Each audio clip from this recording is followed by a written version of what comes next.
Universe நேயர்களுக்கு எனது அன்பான வணக்கங்களை தெரிவித்துக் கொள்கிறேன் தோழர்களே. உள்ளபடியே நான் மிகவும் வருத்தப்பட்டுத்தான் இந்த காணொலியை பேசுகிறேன். ஏனெனில் ஒரு பத்திரிகையாளர்களின் நெறி தர்மத்தை பற்றியான ஒரு கேள்வியாக இது அமையப் போகிறது. எந்த வகையில அப்படின்னு சொல்லி கேட்டீங்க அப்படின்னா, ஒரு கட்சி தலைவரை நீ எல்லாம் போய் தூக்குல தொங்குடா அப்படிங்கிற வார்த்தையை பயன்படுத்தி இருக்கிறார். அந்த பத்திரிகையாளர் பேர் ஐயநாதன். இது வெளிப்படையாக ஒரு அரங்கத்தில் பேசப்பட்ட ஒரு நிகழ்வு மேடை வரைக்கு வந்து விட்டதுனால இந்த செய்தியை நான் சொல்றேன், இல்லைன்னா சொல்ல மாட்டேன். யார் என்ன அதான் பேசுறேன். ஐயநாதன் அவர்கள் மிக சிறந்த ஒரு ஆழமான ஒரு பத்திரிகையாளர், அதுல எந்த மாற்று கருத்தும் இல்லை. அதுல நான் இதுல ஒரு செய்தி இந்த இடத்துல காட்டுறதுக்கு எனக்கு ரொம்ப முக்கியமான செய்தி உண்டு. அந்த இதுல என்னன்னு கேட்டீங்கன்னா, ஒரு காட்சி ஒரு இது காட்டுறேன் பாருங்க. அது இது ஒரு புத்தக வெளியீட்டு விழா. இந்த புத்தக வெளியீட்டு விழால காசி ஆனந்தன் நிற்கிறாரு, இங்கிட்டு தலைவர் வைகோ அவர்கள் இருக்கிறாங்க, இந்த சைடு ஐயநாதன் நிற்கிறாரு. அப்படியே இங்கிட்டு வந்தீங்கன்னா பழநெடுமாறன் இருக்காரு, குளத்தூர் மணி இருக்கிறாரு, டிகேஎஸ் இருக்காப்புல, பத்திரிகையாளர் ஜென்ராம் இருக்கிறாப்புல. இதுதான் செய்தி. சரி, இப்போ இது என்ன செய்தி அப்படின்னு கேட்கணும். ஹைட்ரோ கார்பன் பற்றியும் ஈழம் அமையும் என்கின்ற ஒரு புத்தகத்தை பற்றியும் இது எல்லாம் பல்வேறு விஷயங்கள்ல வெளியிடக்கூடிய ஒரு முக்கியமான ஆளு. இந்த தேர்தலில் விலைக்கு வாங்கப்பட்டவர்கள் என்று சொல்வதை விட விலை போனவர்களில் மிக முக்கியமானவர் ஐயநாதன். நான் சொல்றேன், நீ தூக்குல தொங்குடா. நான் கேட்கிறேன், நீ எல்லாம் ஏன்டா உயிரோட கிடக்குற? தூக்குல தொங்கு. நீ உயிரோட இருக்காத. உனக்கு என்ன அரசியல்ல நீ என்ன பெரிய விஞ்ஞானியா? நீ போகாத கட்சி என்ன கட்சி இருக்கு? நீ போல அதை சொல்லு. எந்த கட்சிக்கு நீ போகவில்லை, நீ அதை சொல்லு. இனிமே நாளைக்கு ஒரு சாதி சங்கங்கள் துவங்க வேண்டும் என்று சொன்னால் கூட உன்னைத்தான் குறிப்பிட்டால் நீ வெட்கம் மானம் ரோஷம் இல்லாமல் நீ அந்த இடத்துக்கு போய் போவ. நான் உன் பெயரை கடந்த ஆண்டு வரை மிகப்பெரிய அளவில் நான் பயன்படுத்தியவர்கள் ஒருவன் நானும். ஒரு மிகப்பெரிய கட்சி தலைவரை நீ எல்லாம் போய் தூக்குல தொங்குடா என்று கலைஞர் கருணாநிதி அவர்களையோ, மு.க. ஸ்டாலின் அவர்களையோ, ஜெயலலிதா மறைந்து போன ஜெயலலிதா அவர்களையோ, இன்னைக்கு இருக்கக்கூடிய எடப்பாடி அவர்களையோ, நீ மற்ற தலைவர்கள் நீ யார் யார் பெயர்கள்லாம் நீ போட்டுக்கோ.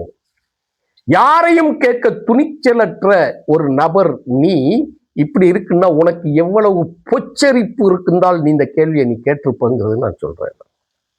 யார்டா நீ? எச்சப்பையில யார் நீ? இந்த மண்ணுக்கு உழைத்தவர்களை, இந்த மண்ணுக்கு எந்நாளும் உழைத்தவர்களை, இந்த மொழிக்காக பாடுபட்டவர்களை, நாடு விட்டு நாடு போய் போராடியவர்களை, ஐநா சபையில் போய் இந்தியாவின் முகமாக பேசியவரை, தமிழீழத்தின் குரலாக உலக அரங்குகளில் எல்லாம் பேசியவரை, ஜெனீவாவில் இருந்து, பிரசல்ஸில் இருந்து, கடைசி நடக்கக்கூடிய ஈழத்தமிழர்களின் உரிமை மாநாட்டில் இருந்து, நாடு கலந்த ஈழம் முதற்கொண்டு எல்லா இடங்களிலும் தனது குரலை சிம்ம குரலாக பதிவு செய்த வைகோ அவர்களின் புதல்வனை பார்த்து நீ இந்த கேள்வியை நீ கேட்கிற. நீ எடப்பாடி மகனை பார்த்து நீ கேட்டுருவியா? ஸ்டாலின் மகன் உதயநிதியை பார்த்து நீ இந்த கேள்வியை கேட்டுருவியா? நீ இந்த துணிச்சல் எங்க இருந்து வருது? கேட்க கூடாதா? உதயசூரியன் சின்னத்தில் நீங்கள் எப்படி நின்றீர்கள் என்கின்ற கேள்வி கேட்கிறேன். அதே கேள்வியை நான் கேட்கிறேன். நீ மறுமலர்ச்சி திமுக சார்பாகவும் மற்ற கூட்டணி கட்சிகளின் சார்பாகவும் நின்ற தொகுதிகளில் ராஜினாமா செய்துவிட்டு திமுக தனித்து நிற்க துணிச்சல் இருக்கா? அந்த கேள்வியை காட்டுருவியா நீ? எடப்பாடி கூட போய் கூட்டணிக்கு போனாப்பிலேயே, எடப்பாடியை முதலமைச்சர் ஆக்குவதற்காக துணிந்து நின்றாப்பிலேயே, நீ எல்லாம் தூக்குல தொங்கு அப்படின்னு சொல்லி நீ அவங்கள பார்த்து நீ சொல்லிடுவியா?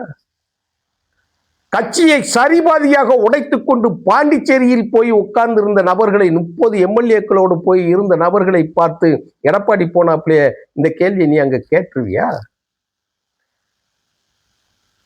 வெற்றி கையில் இருக்கக்கூடிய அந்த இன்னைக்கு வரைக்கும் போகலங்க, இன்னைக்கு வரைக்கும் போகல. இந்த ஈரம் காய்வதற்குள் எண்ணி முடித்து பாதி நாட்களுக்குள் நீ போய் அப்படியே கொண்டு போய் காங்கிரஸ் அங்க போய் சேர்ந்துச்சே, அங்க போய் நீ கேட்டுருவியா?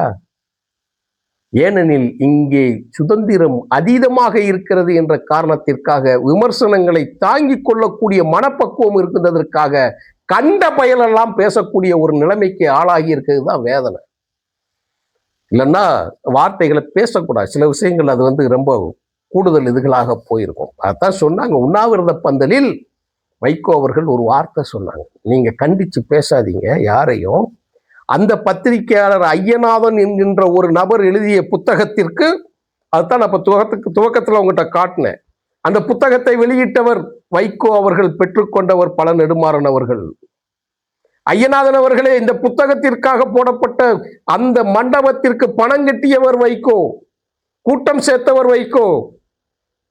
அங்கே இருக்கக்கூடிய அத்தனை பேரும் சாப்பிட்டதும் தலைவர் வைகோ அவர்களுடைய பைசாதான். நீ ஒரு அல்லக்கை நாய், தூக்கு போட்டு நீ சாவணுண்டா. எவனெல்லாம் வளர்த்து விட்டார்களோ அவர்கள் எல்லாம் இதயத்தில் கத்தியை கொண்டு சொருவக்கூடிய ஆள் நீ. நம்பிக்கைக்கு தகுதியற்றவன் நீ. இந்த தமிழ்நாட்டில் ஈழம் வெல்லும், ஈழம் அமையும் என்கின்ற புத்தகத்தை எழுதி வெளியிட்டவன், அந்த ஈழத்திற்கு துரோகம் செய்த குலத்துரோகி, இனத்துரோகி சீமானை வளர்த்து விட்ட பொறுக்கி நீ. அதை வந்து கூட்டம் கூட்டமாக கொண்டு போய் இந்த இனத்திற்கான இழிவை செய்தவனை, அழிவை செய்தவனின் முதல் வரிசையில் வைக்கப்பட வேண்டிய ஐயநாதன் நீ. அதை நீ பல இடங்கள்ல சொல்லியிருக்கிற. மதுரையில் முதல் மாநாடு யாரை கூப்பிட்டு போயிருக்கீங்க? சீமா கூட போனவன் தானே நீ. ஈழத்தை கட்டமைச்சிருக்கீங்க. அப்போ உன்னுடைய சிந்தனை என்ன இதுல இருந்திருக்குங்கிறது புரியுதா? எவன் நல்லவன், எவன் கெட்டவன், எவன் போராளி, எவன் கோமாளி என்று தெரியாமல் நீ வேஷம் போட்டுக்கிட்டு இருக்கக்கூடிய நாகரிக கோமாளி ஐயநாத. மதுரையில நீங்க தேர்தல் அறிக்கை கட்சியோட அஜெண்டா வெளியிடுறீங்க. அந்த அஜெண்டாவில் இருக்கிறது உள்ள என்ன படிக்க தெரியாம தான் நீ போனியா? நீ சொன்ன குற்றச்சாட்டத்தை நான் சொல்றேன். யார் மீது யார் சொல்றது? அரசியலில் விமர்சனங்கள் என்ன வேணாலும் வை, அது வந்து தப்பறு இல்லை. ஏன்னா அரசியலுக்குள் வந்து விட்டவர்கள் யார் வேண்டுமானாலும் விமர்சிக்க தகுதி உடையவர்கள். ஏன்னா அவர் மக்கள் நலனுக்கு பாடுபடக்கூடிய அத்தனை பேரும், ஏன் காந்தியும் பெரியாருமே இங்கே விதிவிலக்கற்றவர்கள். அப்படிங்கும்போது நீ எந்த கட்சி எந்த தலைவர் வேணாலும் பேச, சொற்களை கவனமாக கையாள வேண்டும். அதனால தான் இந்த இது சொல்றேன். இதை வெளிப்படையாக வெளிவந்து விட்டதனால் சொல்லுகிறேன். நீ எல்லாம் உயிரோடு இருக்கிற போது இந்த மண்ணுக்கு உழைத்த தலைவர்களின் இயக்கத்தையும் அந்த இயக்கத்தில் இருக்கக்கூடிய தொண்டர்களையும் நீ மரணக்குழிக்கு அனுப்ப என்று சொல்லுகிறாயே, உனக்கெல்லாம் அவ்வளவுதான் சொல்லலாம். சீமான்ட்ட என்னடா சொன்ன நீ? சீமான்ட்ட போய் நீ பேசி முடிச்சு எல்லாம் வரும்போது இதை தூக்கி அங்கிட்டு போடுங்கன்னு சொன்னது எத்தனை வருஷம் கழிச்சு நீ சொன்ன? நீ செந்தமிழன் என்று பெயர் சூட்டி நீ வந்து மேடை மேடையாக பேசி தமிழர்கள் மத்தியில் ஒரு பொறுக்கி அடையாளம் காட்டின பொறுக்கி நீ. அது ரொம்ப முக்கியமான வார்த்தை. நான் தெரிந்துதான் இதை பயன்படுத்துகிறேன். என்ன விளையாடுதீங்களா? இந்த இனத்திற்கும் நாட்டுக்கும் உழைத்த தலைவர்களை நீங்கள் வந்து இழிவுபடுத்தி விட்டு அழிவுக்கு காரணமானவனை மிகப்பெரிய ராஜாக்களைப் போல நீங்கள் ஊர்வலத்தில் வைத்து கூட்டு வருவது வந்து எந்த வகையில் நியாயம்? எல்லாம் செத்து போயிடலாம், எல்லாம் மரணித்து விடவில்லை. விமர்சனங்களை தாங்குபவர்கள் என்பதற்காக நீங்கள் என்ன வேண்டுமென்றாலும் பேசிக்கொள்ளலாம் என்று நினைக்கக்கூடாது. அது ரொம்ப முக்கியமானது விஷயம். அடுத்து நீ ஏன் தூக்குல தொங்கல இதுவரைக்கும் அப்படிங்கிறதுக்கு இன்னொன்னு என்ன தெரியுமா? விஜய்கிட்ட என்னடா கொள்கை இருந்தது? நீங்க நாங்க ஆதரிக்கிறோம் வச்சுக்கோ. ஏனெனில் அரசியல் மிகப்பெரிய பண்ணையார்கள் கைகளுக்கு போய்விட்டதை மடமாற்றி விட்ட பிறகு எந்த விதமான காசுக்கு கொடுக்காத ஒரு கட்சியை இன்று மக்கள் தேர்வு செய்திருக்கிறால் நாங்கள் துண்டா வைக்கிறோம். கூட்டணி கட்சிகளின் கணுக்கால்களை அறுத்துவிட்டு அவர்களை அழிப்பதற்கு துணை போன, அவர்களுக்கு கூட இருந்தே அழிக்க துணை நின்ற திமுகவின் அந்த அழிவை நாங்கள் ரசிக்கிறோம். அதுல ஒன்றும் பிரச்சனை இல்லை. எங்களுக்கு ஒன்றும் சொல்றதுல மாற்று கருத்து இல்லை. எதுக்கு நாங்கள் மாற்றணும்? எதுக்கு நாங்கள் சொல்லாமல் இருக்கணும்? விஜய்கிட்ட என்ன கூட்டணி இருந்தது? என்ன கொள்கை இருந்தது? நீங்க சொன்ன ஜனவரி 3ஆம் தேதி 2025 துவக்கம், பனையூர் விஜய் வீடு. நீங்களும் விஜய் 2 பேர் மட்டும் தனியா பேசிக்கிட்டு இருக்கிறீங்க. அப்படியே கையை பிடிச்சி உள்ள கூட்டிக்கிட்டு போறாரு. நாம் அதிமுகவோடு கூட்டணி வைக்க வேண்டும் என்று சொல்லுகிறார். இல்ல நல்லா இருக்காதுன்னு நீங்க சொல்றீங்க. இல்ல நமக்கு அப்படித்தானே சொல்லி இருக்கிறாங்கன்னு விஜய் சொன்னார். நான் அப்படியே வெளியே வந்து விட்டேன். அதுக்கு முன்னாடி ஈழம் அமையும் ஈழம் வெல்லும் என்கின்ற தலைப்பில் புத்தகம் எழுதி எல்லா இடங்களிலும் இனமொழி பற்றி பேசிய நீ ஈழத்தமிழர்களுக்காக வெறும் 500 ரூபாய் டொனேஷன் கொடுத்த ஒருத்தனுக்கு பின்னாடி தானே நீ போன. யாரை பார்த்து நீ சொல்ற? எந்த பத்திரிகையாளர்கள் விலை போகாதவர்கள் டெல்லியிலே மோடிக்கு விலை போனது போல தமிழ்நாட்டிலே வளைக்காத எந்த பத்திரிகையாளர்களும் இல்லை. அதற்கு மிச்சமிட்டோ எதிர்கட்சிகள் இருப்பாங்க. எங்களை போல ஆளுக கத்திக்கிட்டு கிடப்பாங்க வைப்பாங்க. அதுக்காக ஒரு கட்சியின் துவக்கத்தை தூக்கில போட்டு துணிச்சு நீ மல்லை சத்தியாவுக்கு போய் பேசினவன் தானே நீ. அவனுடைய அமைப்பு திராவிட வெற்றிக்கலையை பெயரே ஒரு டுபாக்கூர். தமிழக வெற்றி கழகம் வச்சிருக்க பெயர் யார் தெரியுமா? விஜய். அங்கதானே நீ இருந்த. அட வெக்கங்கட்டவனே, தூக்குல தெங்காதவனே, நீ அங்கதானே இருந்த. அதே பேரை திராவிடன் சொல்லி வெற்றி போட்டு வச்சு ஒரு டுபாக்கூர் உட்கார்ந்து இருக்கிறானே, அவன் கட்சியை போய் துவக்கி வைப்பதற்கு கூட்டாகலே மானங்கட்ட மனிதனாக போய் அந்த இடத்துல போய் துவங்கி வைக்க நீயும் நாஞ்சில் சம்பத்தும் தான்டா போனீங்க. உங்களுடைய இழிவுகளை பத்தி பேசணும்னா என்ன பேசலாம்? இன்னும் எவனாவது ஒருத்தன் கட்சிக்கு துவங்குவான், வடிவேலு அடுத்து துவங்குவான். அந்த வடிவேலு துவக்கி வைக்க போறதுக்கும் நீதான் போவங்க. விமர்சனத்திற்கு அப்பாற்பட்டவர்கள் யாரும் இல்லை. நீங்கள் என்ன வேணாலும் பேசுங்க, அதை பத்தி எந்த விதமான இதுகளையும் சொல்ல மாட்டீங்க. நீங்க பேசுவதற்கு முழு உரிமை. வார்த்தை பிரயோகம் இருக்கு. மறுமலர்ச்சி திமுக கூட்டணி கட்சிகளின் ஓட்டுக்களை வாங்கி நின்றவர்கள் அத்தனை பேரும் போனாங்களே, அவங்கள பார்த்து நீ தொங்குன்னு சொல்லு, தெரியாமத்தான நிக்கன்னு சொல்றியே.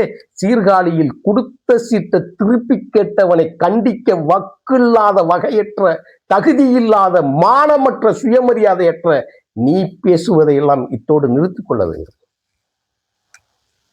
அது ரொம்ப முக்கியமானது. யாரை என்ன எதுக்கு பேசணுங்கிறது ரொம்ப முக்கியமானது. எந்த வார்த்தைகளை சொற்பிரயோகங்களை பயன்படுத்துகிறோம் என்பதில் மிக கவனமாக இருக்க வேண்டும். அதுக்காக சொல்லுவியா நீ ஸ்டாலினை சொல்லிடுவியா?